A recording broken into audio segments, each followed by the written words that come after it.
मगर हराम है, जैसे शराब पी लो है तो हराम मगर नशा तो हो जाता है ना, ऐसे ही अगर आदमी निकाह करेगा तो निकाह हो जाएगा, मगर हराम है माँ बाप की बगैर मर्जी के निकाह करना। क्या बात है, समझो है कि नहीं? मुकम्मल।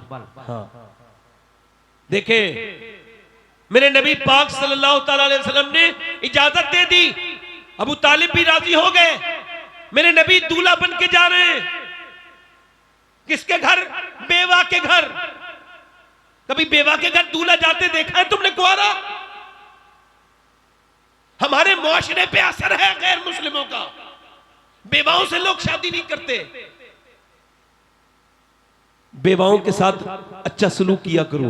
अगर कोई बेवा, कमजोर, गरीब, गुरबा, जिसके बच्चे भी यतीम हो, अगर कोई हो ना मुआशरे में तो उसके सर पे हाथ रख देना, उसके बच्चों को का सहारा बन जाना, उसके बच्चे को चॉकलेट ला देना, उसके बच्चों के सर पे हाथ रख के उस औरत को अपना लेना। तुम ये मत सवाल करना कि मैं कुआरा हूं और ये इसके दो बच्चे, नहीं नहीं, इससे सब नाराज हो सकते हैं मगर अल्लाह रसूल राजी हो जाएंगे। और तुम ये अगर ये समझो कि मैं कुआरा हूं, कुआरी से ही शादी करूंगा लड़की से, अगर आपके अंदर ये बात है तो सुन, अल्लाह ने हसीन बहुत बनाए मगर आमना के बेटे की तरह हसीन कोई नहीं है, किसी को नहीं बनाया। कितना हसीन बनाया। एक दिन नबी पाक ने काली चादर ओढ़ी और काली चादर ओढ़ने के बाद अल्लाह के रसूल ने इरशाद फरमाया, बताओ आयशा कैसा लग रहा हूँ? सैयदा आयशा ने अर्ज की, या रसूल अल्लाह मैं कहाँ ऐसे लफ्ज बने जो आपकी तारीफ करूँ का? नहीं नहीं, बताओ कैसा लग रहा हूँ काली चादर में। मैंने कहा या रसूल अल्लाह आप काली चादर में ऐसे लग रहे हैं जैसे काले बदली में से कोई चांद निकल आया हो बाहर को। हुजूर चले हैं दूल्हा बन के, कहां? बेवा के घर। तू शाह खूबा, सुभान अल्लाह, सुभान अल्लाह, तू जाने जाना, सुभान अल्लाह है चेहरा उम्मुल किताब तेरा, न बन सकी है न बन सकेगा मिसाल तेरी, जवाब तेरा। सुभान अल्लाह, सुभान अल्लाह, सुभान अल्लाह। हुजूर की शादी हो गई। शादी के बाद ए बेटे, बेटे क्या ऊंट हो क्या इंसान हो? ऊंट बड़ा अच्छा जानवर है मगर एक ही कमी है, जब चाहे बगैर सोचे समझे उड़ जाता है। ये लिखा है इसके बारे में, किसी के हाथ तोड़ देता है, पैर तोड़ देता है, ऐसे उड़ जाता है। इंसान इंसान है। और किसी को जाना हो तो जाओ भाई, मैं बड़ा परेशान हो गया भाई आपके यहाँ तकरीर करते हुए। मैं हाजत के लिए जाते कोई इससे बड़ी कौन सी हाजत है? मुझसे बड़ी हाजत है किसी को? मैं 8 दिन से सोया नहीं, मौलाना आप बात कर रहे हैं? ये कुर्बानी देने से काम होता है। 8 दिन से नहीं सोया हूं मैं, 8 दिन हो गए मुझे सोए हुए। मैं 1 घंटा सो लिया इसमें हवाई जहाज में इधर उधर, बस मैं तकरीर कर रहा हूं। 1200 किलोमीटर 1500 किलोमीटर का सफर तय करके आया हूं, अभी तकरीर कर रहा हूं आपके यहाँ। तो मतलब मैं इंसान नहीं हूं, मुझे हाजात नहीं है। आपको भी तो है ना बात ये ना कि बात आप थोड़ी देर सुन लो, नहीं सुन रहे हो तो कोई मसला नहीं, मैं खत्म कर देता हूं। मेरे को इतना वो थोड़ी भाई मैं कि आपको लगता हो कि भाई मैं आपको लग रहे हैं नहीं, कोई मसला नहीं भाई, थोड़ा देर हो गई, खत्म करते हैं, कोई बात नहीं जाएगा। अरे नहीं कैसे भाई, मैं बहुत साथ बैठे हुए। अरे भाई वो ठीक है बात, आप बीच में क्यों बोले? मैं उनसे बात कर रहा था। हाजत है बाजत है, मैं रोज करता हूं ये काम, मुझे क्यों बता रहे हो आप? सबसे बड़ी हाजत है हुजूर का जिक्र। मैं अगर कह दूं ना 1 लाख रुपया दूंगा पूरी तकरीर सुन के जाओ, मर जाएगा, उठेगा नहीं आदमी। ये शौक से काम होते हैं, मोहब्बत से काम होते हैं। जब कोई भी बात सुनी जाए दिल पे असर तब करती है जब दिल से सुनोगे, पूरा सुनोगे, तब दिमाग में बात बैठेगी। हाँ, मेरी बहनें इतनी अच्छी हैं, उनके लिए तकरीर कर रहा हूं, आपके लिए नहीं कर रहा हूं। आप सबसे उठ के चले जाओ, इनके बहनों के लिए कर रहा हूं। हाँ, कोई मसला नहीं है। यही तो बच्चे पालेंगी गोद में, इन्हें मेरी बातें असर कर गई तो इंशाअल्लाह बच्चे नेक पैदा होंगे। शादी के बाद पहला काम क्या होता है? पहला काम होता है शादी के बाद मां को बेदखल कर देना, बाप को बेदखल कर देना और बीबी की हुकूमत कायम हो जाना। बीबी कहती है अब तेरा क्या हाल, मेरा आदमी है, ये मेरा शौहर है।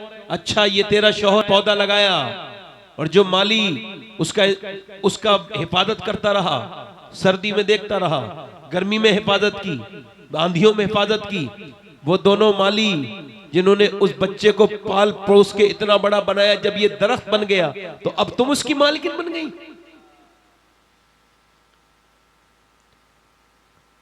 अल्लाह के रसूल की शादी का शोरा हो गया पूरे अरब में, अरब में शोरा हो गया। बात पहुंचते पहुंचते नबी की अम्मी के पास पहुंची। अम्मी कौन? हुजूर की अम्मी। वो कहती है मेरा दिल करा कि मैं भी, मेरा दिल किने किया कि जा तू भी हलीमा और जा उनके घर चली जा और उनसे जा करके जो है ना उनसे जा करके मुलाकात कर। फिर दिल ने कहा नहीं नहीं हलीमा अब मत जा, अगर तू जाएगी तो वो पहले बात और थी, तू एक खाना बदोश औरत है, तू एक दूध पिलाने वाली दाई है, तू कौन है? कुछ भी नहीं। और वो अरब की मलका के शौहर बन गए, अब वो तुझे पहचानेंगे नहीं। मगर दिल ने कहा नहीं नहीं नहीं नहीं हलीमा, वो तो बचपन में भी करीम थे, वो तो अब भी करीम ही होंगे। हलीमा कहती मैं गई और मेरी बिल्कुल मेरी उम्मीद के मुताबिक जब मैं उनके पास गई तो मुझे देख करके मेरा बेटा खड़ा हो गया और मेरे पैगंबर ने अपनी माँ के लिए चादर बिछाई और माँ को ऊपर बिठाला, खुद नीचे बैठ गए। खतीजतुल कुबरा ने पूछा ये कौन है? कहा तुमने पहचाना नहीं, ये मेरी माँ ये मेरी माँ है, इनका नाम है हलीमा, इन्होंने मुझे दूध पिलाया था, ये मेरी दूध पिलाने वाली रज़ाई माँ है। अल्लाहू अकबर, क्यों ऐसा कर रहे हैं मेरे आका कि अपनी बीवी के सामने अपनी मां के लिए चादर बिछा रहे हैं? क्यों? ताकि उम्मतियों को पता लगे कि अगर तुम ये चाहते हो कि तुम्हारी बीवियां तुम्हारी माओ की खिदमत करें तो तुम अपनी बीवी के सामने अपनी मां की इज्जत किया करो, इज्जत किया करो मां की, बाप की इज्जत किया करो। तुम्हारी कमाई पे लानत है ऐसी जिससे तुम्हारा बाप फायदा ना उठा सके, ऐसी कमाई पे लानत जिससे मां भीख मांगे, मां 10-10 रुपए के लिए मोहताज रहे और तू मालदार बना बैठा है। क्या मालदार है? तू दुनिया का सबसे गरीब इंसान है जो अपनी मां को नहीं दे सकता, जिसका बाप उसके पैसों में से पैसे खर्च नहीं कर सकता।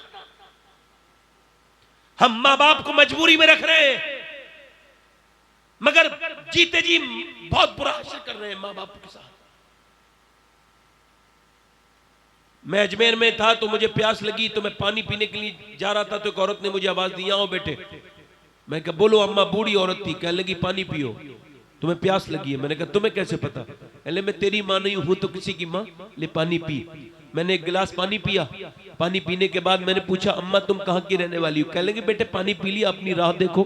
मैंने कहा नहीं नहीं कहाँ की रहने वाली हो अम्मा, बताओ तो कहने लगे नहीं बताऊंगी। मैंने कहा बताओ अम्मा, कुछ परेशान भी लग रही हो, चेहरा तुम्हारा उतरा हुआ है, बताओ कहाँ की रहने वाली हो? कहने लगी मैं कानपुर की रहने वाली हूँ बेटे। मैं यहाँ कैसे? 4 बेटे थे, एक की शादी हुई, एक ने निकाल दिया, दूसरे ने निकाल दिया, तीसरे की शादी हुई, तीसरे ने निकाल दिया, चौथे ने निकाल दिया। अब मैं अजमेर इस वजह से आई हूं, अगर कानपुर में भीख मांगूंगी तो मेरे बच्चों की बेइज्जती हो जाएगी, यहां आके भीख मांग के खाती हूं।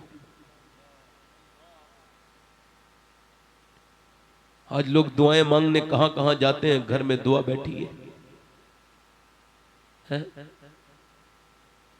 मां मां होती है यार। एक लड़का बड़ा अमीर हो गया, कबीर हो गया, बंबई में बड़ा अच्छा कारोबार हो गया, उसका इंजीनियर बन गया। माँ बाप को भूल के वहीं शादी कर ली, बाप इसी गम में मर गया। माँ ने खत लिखा बेटे मैं बूढ़ी हूं, मुझे कभी बुला ले। उसने अपनी बीबी से मशवरा किया, उसने कहा रमजान में बुला लेना, काम करने वाली मिलती नहीं, तुम्हारी माँ काम भी करती रहेगी, गाँव की औरत है। उसने कहा ठीक है, बुला लिया। उसने जब बुलाया बंबई गई, 25 दिन तक तो कोई मसला नहीं। 25 दिन के बाद बीबी बोली हमें शॉपिंग कब करा के लाओगे? उसने कहा ठीक है, इतवार के दिन चलेंगे। ठीक है, इतवार के दिन जब जाने लगे तो बोला अम्मी को भी ले चलूं? उसने कहा नहीं, तो फिर अपनी अम्मी को ही ले जाओ। उसकी माँ जब से आई थी बर्तन में लगी थी, उसे क्या पता उसे नौकरानी वाला बना के बुलाया गया था, न कोई उससे बात करता था, बूढ़ी औरत थी।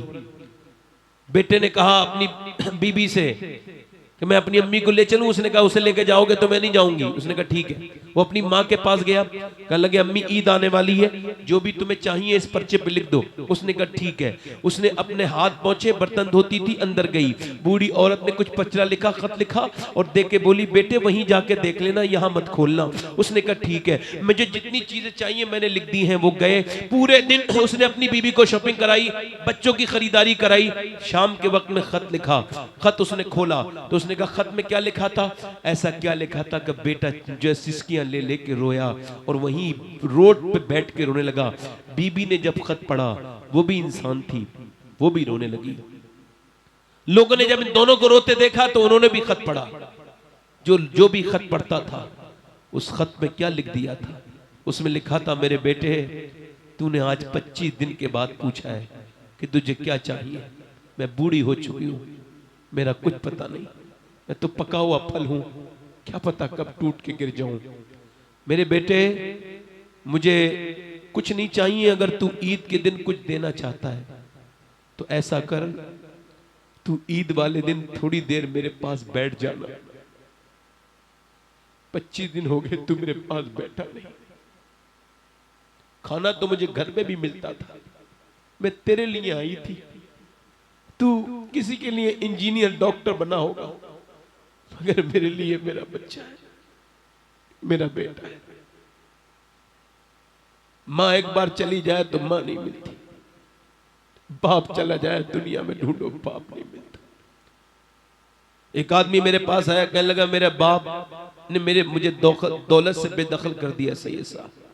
मैं कहा अच्छा, तो फिर ईद आने वाली है, ईद मिल लेना अपने बाप से। कहने लगा मैं नहीं मिलूंगा। मैंने कहा ईद मिलनी पड़ेगी, ईद मिलना और अपने बाप के गर्दन से गर्दन मिला के दुरूद पढ़ना। वो समझा ये कोई टोटका है। ईद के दिन गया, ईद के बाद आया, कहने लगा मेरा अब्बा राजी हो गया, आपका शुक्रिया।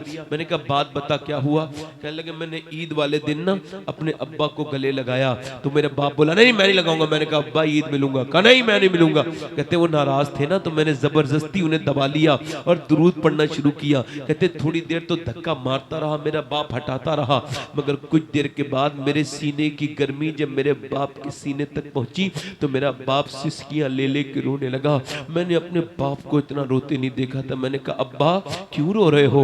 आपको मैंने कभी रोते नहीं देखा। कहा बेटे आज तूने मुझे इज्जत दी है, मैं तुझसे नाराज कभी नहीं था, तू मेरी बेइज्जती करता था, मेरा कहना नहीं मानता तो मेरा दिल दुखा हुआ था। मेरे लिए सबसे बड़ी दौलत तू है मेरे लाल, मेरी कोई जमीन उम्मीद नहीं है, सब कुछ पूरी जिंदगी की कमाई तो तू ही है। मैंने सफर कर करके तुझे पाला है मेरे बेटे, तेरी ख्वाहिशों को पूरा करने के लिए मैंने पूरी जिंदगी अपनी दांव पे लगा दी, मगर जब तू ही इज्जत नहीं देता था आज तूने इज्जत दी है। वो कह लगा सैयद साहब मेरी उम्र भी 40 साल हो गई और मैंने जो है ना वो आज एहसास किया है कि बाप क्या होता है। मैंने दोस्तों के साथ तो वक्त गुजारा मगर अपने बाप के साथ वक्त नहीं गुजारा। एक बार बाप दुनिया से चला जाए ना, दुनिया में कोई दूसरा बाप नहीं मिल सकता। आज से 21 साल पहले मेरे वालिद का इंतकाल हुआ था, 21 साल हो गए। आज तक मुझे अल्लाह का दिया हुआ मेरे पास सब कुछ है, मगर फिर एक ही कमी नजर आती है कि बाप नहीं है। यार घर में कोई ना हो, माँ बाप होने चाहिए, दौलत ना हो, माँ होनी चाहिए। यार आज हम माँ बाप की कैसी बेकदरी कर रहे हैं। हमारे माँ बाप घरों में परेशान है, हमारी माँ हमसे डरती है, बात करते हुए उसे डर लगता है मेरा बेटा बड़ा हो गया है, हालांकि ये वही बेटा है जिसे इसे 9 महीने पेट में रखे चला है। और मैं कहता हूँ जीते जी अपने माँ बाप की खिदमत कर लो, मरने के बाद अपनी माँ की मिट्टी ठंडी मिट्टी से मिलके रोने का क्या फायदा है। जीते जी अपने बाप की खिदमत कर लो। बाबा फरीद कहते हैं अपने बाप का तलवा बगैर किसी कपड़े के चूम लेना 7 साल की नफली इबादत से बेहतर है, 7 साल की नफली इबादत से बेहतर है। ओ माँ की खिदमत कर लो। मेरे आका फरमाते हैं अगर किसी के लिए पूरी दुनिया दुआ करे और माँ बद्दुआ करे तो उसे कोई बचा नहीं सकता बर्बाद होने से, और अगर किसी के लिए पूरी दुनिया बद्दुआ करना शुरू कर दे और अकेली मां दुआ करे तो कोई उसका बाल भी बीका नहीं कर सकता है। अल्लाहु अकबर। देख कर वालिदैन के रुख को जिसके दिल में गुलाब खिल जाए, है ये कौले रसूल के, उसको एक हज का सवाब मिल जाए। हजरत अबू हुरैरा कहते हैं नबी पाक सल्लल्लाहु अलैहि वसल्लम के गुलामों सुनो, जरा गौर करें, सैयदा खतीजा ने जब ये सुना ये मेरे शोहर की माँ है, बोलो तो सुभान अल्लाह, तो उन्होंने कितनी खिदमत की। आज सास बहुओं में झगड़ा ही झगड़ा रहता है, मगर ये सुने ये भी एक सास है और ये भी एक बहू है, बोलो सुभान अल्लाह। कहती है खतीजा को मैं समझती थी मालदार औरत है, मुझ गरीब को क्या मुंह लगाएगी, मैं तो खाना बदोश औरत हूं। कहती मगर उसने मेरे अपने हाथ से बाल बनाती थी, अपने हाथ से मेरे साथ खाना खाती थी। और फरमाती है सैयदा फरमाती है हलीमा सादिया कि उसने मुझे 40 दिन में इतनी इज्जत दी कि कभी मेरी बेटी ने भी इतनी इज्जत नहीं दी थी। आज तुम तकब्बुर करती हो, सासों की बेहरमती करती हो बुढ़ापे में, तुम भी तो बुढ़ापे को पहुंचेगी। याद रखना मेरी बहन, दुनिया चंद दिनों की है और अच्छे बुरे से बनी है दुनिया। अच्छे और बुरी दोनों चीजें हैं। अगर तेरी सास है 2 बात कह देती है तो क्या फर्क पड़ जाता है, सुन ले बूढ़ी है। यार जहन्नम बना दी लोगों ने घरों को, और बात करते हैं हमारे घर में बरकत नहीं। बरकत कहां से आएगी, मां बाप ही नाराज है। आज के बाद सबसे बड़े हाथ चूमा करो मां के, बाप के हाथ चूमा करो, है? अम्मी आयशा फरमाती तवज्जो चाहता हूं, दिल लग रहा है कि नहीं लग रहा है, बोलो दिल लग रहा है। अम्मी आयशा फरमाती सैयदा खतीजा के बारे में, वो कहती एक दिन नबी पाक आराम कर रहे थे, हमारे यहाँ तो अब ससुराल वालों को इज्जत भी नहीं दी जाती। जान क्या कहा जाता है बीबी के भाई को, साला है मेरा साला। साला है तो क्या इंसान नहीं, इज्जत के लायक नहीं?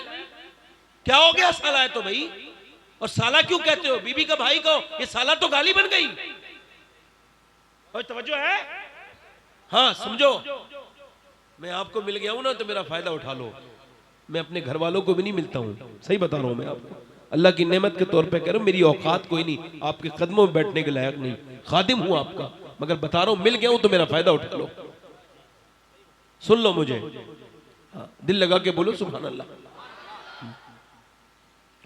अम्मी आयशा फरमाती है किसी की हिम्मत नहीं थी कि नबी पाक आराम कर रहे हैं और फिर कोई जगह दे।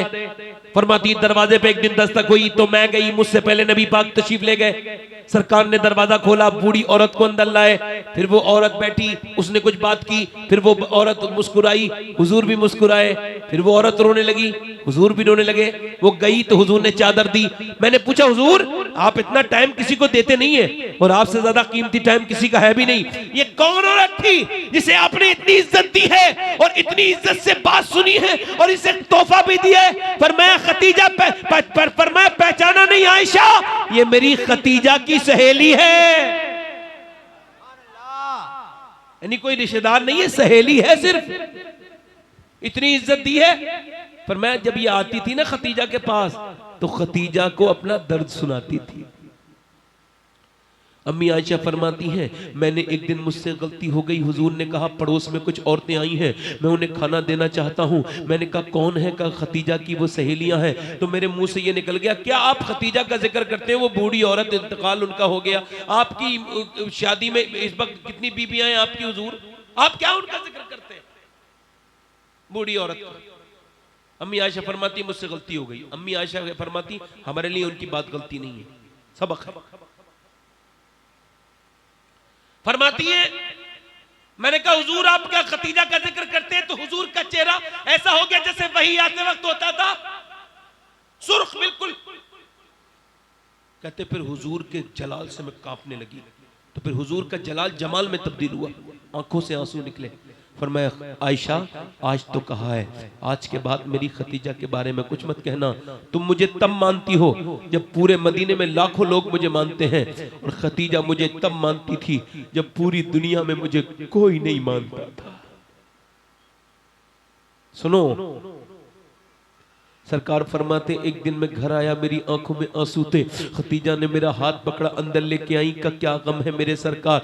मैंने अर्ज की यार मैंने इरशाद हुजूर फरमाते मैंने कहा खतीजा बात ये लोग मेरे पीछे पत्थर मारते हैं और मुझे तकलीफें देते हैं, गालियां देते हैं, कोई मेरी बात नहीं मानता। हुजूर जब ये कह के सरकार की आंखों में आंसू आए तो सैयदा खतीजा अंदर ले गई। इसे कहते बीबी। अंदर ले जाने के बाद एक गिलास दूध पिलाया और कहा मेरा आका मेरे सरकार आप गम न करें, आप देखना खतीजा रहे न रहे मगर एक दिन वो आएगा, अल्लाह आपको इतनी इज्जतें अता फरमाएगा कि अल्लाह आपको बहुत इज्जतें अता फरमाएगा।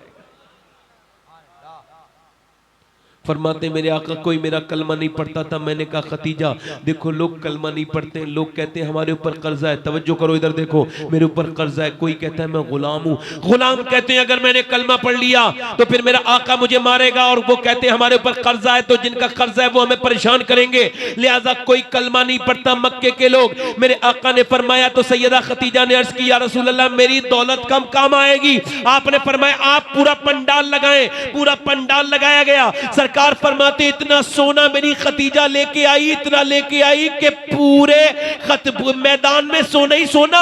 मुझे खतीजा नजर नहीं आती थी, मैं खतीजा को नजर नहीं आता था। इतना लंबा चौड़ा ढेरी थी सोने की। और खतीजा ने मुझसे कहा मेरे आका बुलाइए। सारे लोग आ गए तो खतीजा ने ऐलान किया ओ कर्जदारों तुम कर्ज से मत डरो, और ए गुलामों तुम गुलामी से मत डरो, तुम बस कलमा पढ़ो, जो कि तुम्हारी गुलामी से आजाद करना खतीजा का काम है और तुम्हारा कर्ज उतारना यह भी खतीजा का काम है। और तुम कलमा पढ़ लो, तुम्हें अल्लाह से मिला देना ये मेरे नबी का काम है मोहम्मद मुस्तफा।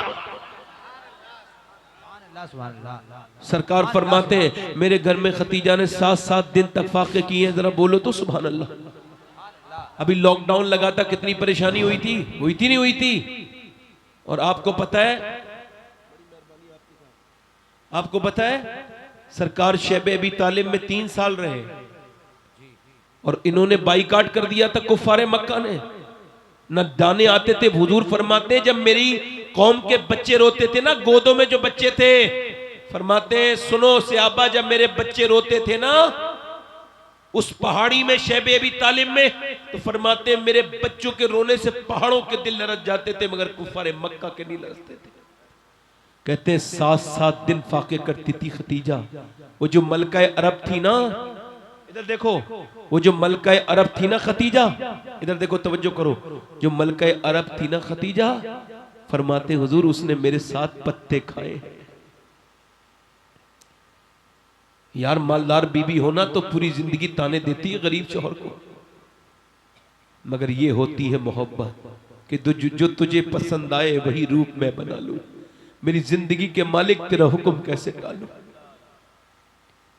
सरकार गारे हिरा पर जाते हैं, इबादत करते हैं। मैं जब 2017 में गया था लोग बोले या नमाज पढ़ लीजिए, या हुजूर नमाज पढ़ते थे। मैंने कहा मैं नहीं पढ़ूंगा। कह लगे नहीं पढ़ लीजिए। मैंने कहा मैं नहीं पढ़ूंगा। कहा क्यों?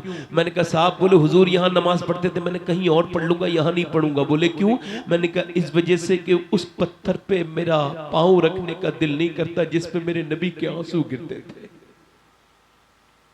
हुजूर 7-7 दिन गारे हिरा में रोते थे उम्मत के लिए। कितने दिन गारे हिरा ने देखे हैं सजदे रसूल के। मोबाइल वालों, फेसबुक और यूट्यूब पर फिल्में देखने वालों, याद रखना इस बात को, ये सब चीजें तुम्हें जहन्नम में लेके जा रही हैं। किसे बुला दिया तुमने? गारे हिरा ने देखे हैं सजदे रसूल के, है याद पत्थरों को इबादत रसूल की। ऊपर मेरे नबी इबादत करते हैं, 7-7 दिन का मेरे नबी इत्काफ फरमाते हैं। अब उस पे जब मैं 2017 में चढ़ रहा था मुझसे चढ़ा नहीं जाता था। जवान इंसान हूं मैं, चढ़ा बैठा फिर चढ़ा फिर चढ़ा बैठा फिर चढ़ा बैठा। फिर एक हदीस याद आई कि अम्मी खतीजतुल कुबरा 55 साल की उम्र के बाद, कितने साल की उम्र के बाद? 55 साल की उम्र के बाद मेरे नबी पाक सल्लल्लाहु अलैहि वसल्लम के लिए खाना दिन में 2-2 बार लेके जाती थी। 4 किलोमीटर पैदल चलती थी, बिल्कुल सिंपल रास्ते पर, बिल्कुल सादा रास्ते पर, और 2.5 किलोमीटर फिर पहाड़ी पर चढ़ती थी। कितनी बोलो कितनी? 2.5 किलोमीटर चढ़ती थी दिन में 2-2 बार। कोई कितनी बार भी हज करके करके आए ना तो एक बार भी नहीं जाता, आदमी हिम्मत नहीं करता वहां जाने की। और आदमी मक्के में 1 महीने रहता है तो एक बार जाता है वहां, इतनी सख्त चढ़ाई है। मगर सैयदा खतीजा दिन में 2-2 बार खाना लेके जाती थी। बोलो तो सही जरा, दिन में 2-2 बार खाना लेकर के जाती थी। अल्लाह अकबर। मता मुझे बताओ, अगर कोई मुझसे ये कह दे कि तुझे गाजी पाक ने सलाम कहा है, तुझे जो है ना, तुझे जो है गाजी पाक ने सलाम कहा है, तो कितनी खुशी हो जाएगी? बोलो हो जाएगी नहीं? अगर कोई ये कहे कि तुझे ख्वाब में आके गौस पाक ने सलाम कहा है तो ये कितनी बड़ी बात हो जाएगी। कोई कह दे मौला अली ने सलाम कहा है तो कितनी बड़ी बात हो जाएगी। आपको पता है खतीजा जब पहुंची, दिन खाना लेके पहुंची ना, और जब खाना लेके आपने लगाया, दस्तरखान सामने रखा था, मेरे नबी खाना खाने वाले थे, खतीजा खाना लेके पहुंची थी, हमारी माँ सबकी। जब खाना लेके पहुंची तो अल्लाह ने जिब्रील अलैहिस्सलाम को भेजा, और भेजने के बाद मेरे रब ने मालूम है क्या कहा? ऐ जिब्रील जाके मेरे महबूब से कहो कि अल्लाह खतीजा को सलाम कहता है, खतीजा को परवरदिगार सलाम कहता है। और फिर जिब्रील अलैहिस्सलाम अर्ज कर लगे, या रसूल अल्लाह, आप ऐसा कहें कि खतीजा से कह दे ये जिब्रील भी आपको सलाम कह रहा है। यार खतीजतुल कुबरा वो है जिसे मेरा रब सलाम कह रहा है। अल्लाहु अकबर। आला हजरत मुजद्दिद दीन मिल्लत फाजिल बरेलवी फरमाते हैं कि आम मर्द का भी औरत हक नहीं अदा कर सकती, चाहे कितनी भी खिदमत कर ले, मगर खतीजा वो है जिसने मेरे नबी का हक अदा कर दिया है। हक गुजारे रफाकत पे लाखों सलाम। आखिरी वक्त है मेरी बहनें सुने, आखिरी वक्त है नबी पाक की नबी पाक सल्लल्लाहु अलैहि वसल्लम की बीबी का। आपको पता है हुजूर की 38 साल जिंदगी शादीशुदा है। कितनी? बोलो कितनी? 38 साल शादीशुदा जिंदगी में 13 साल 10 बीवियों के साथ गुजारे हैं और 25 साल अकेली खतीजतुल कुबरा के साथ गुजारे। ये मकाम है सैयदा खतीजा। क्या बात है। कितने? इधर देखो, तवज्जो करो। अब देखो सैयदा खतीजा का विसाल होने वाला है। कहने लगी फातिमा जाओ अब्बा को बुला के लाओ। सैयदा फातिमा गई, अब्बा अम्मा बुलाती हैं। हुजूर की उंगली पकड़ के लाती थी फातिमा तो ज़हरा, अंदर लेके आई तो सैयदा खतीजा के करीब हुजूर गए। फरमाया खतीजा मैं पहले आता था तो उठ के खड़ी हो जाती थी, आज क्या बात है? कहने लगी आका मेरी तबीयत ठीक नहीं। कब बोलो खतीजा क्या बात है? क्या हुजूर आपसे कुछ बातें करना चाहती हूँ, हो सकता है मेरा इंतकाल हो जाए। मैं आम औरत हूँ और मैं आपकी कोई खिदमत नहीं कर पाई पूरी जिंदगी में। तू अमीर हरम, मैं फकीर अजम, तू कुजा मन कुजा। अल्लाह अकबर। मैं कहाँ और आप कहाँ या रसूल अल्लाह? मैं एक आम औरत हूँ, कोई गलती हो गई हो तो मुझे माफ़ कर दें। मेरे आका आगे बढ़े, फरमाया खतीजा तुझसे मैं भी राजी हूँ, मेरा रब भी राजी है। तुम दुनिया में मेरी बीबी हो, आखिरत में भी मेरी बीबी बनोगी। और खतीजा मैंने तुम्हारा महल जन्नत में देखा है, अल्लाह ने सफेद मोतियों से तैयार कराया है। खतीजतुल कुबरा बोली या रसूल अल्लाह एक और अर्ज है। कहा बोलो। कहा मैंने आज तक आपसे कुछ नहीं मांगा। कहा बात सही है। कहा आप ऐसा करें एक जोड़ी कपड़ा दे दे। कहा क्यों? कहा आपका कपड़ा कफन बना के और मैं कब्र में जाना चाहती हूँ। मुझे पता है जहाँ आपके कपड़े होते हैं वहाँ अजाब कोई नहीं आता। हुजूर ने फरमाया खतीजा तुम कपड़े की बात करती हो, तुम कहो तो मैं अपनी खाल निकाल के दे दूं। सईदा खतीजा ने कहा या रसूलल्लाह अपना हाथ मेरे हाथ में दे दीजिए। हुजूर ने हाथ दे दिया। कहा क्यों? कहा अभी मेरा इंतकाल होने वाला है, अल्लाह पूछेगा खतीजा दुनिया से क्या लाई है, तो कह दूंगी तेरे महबूब का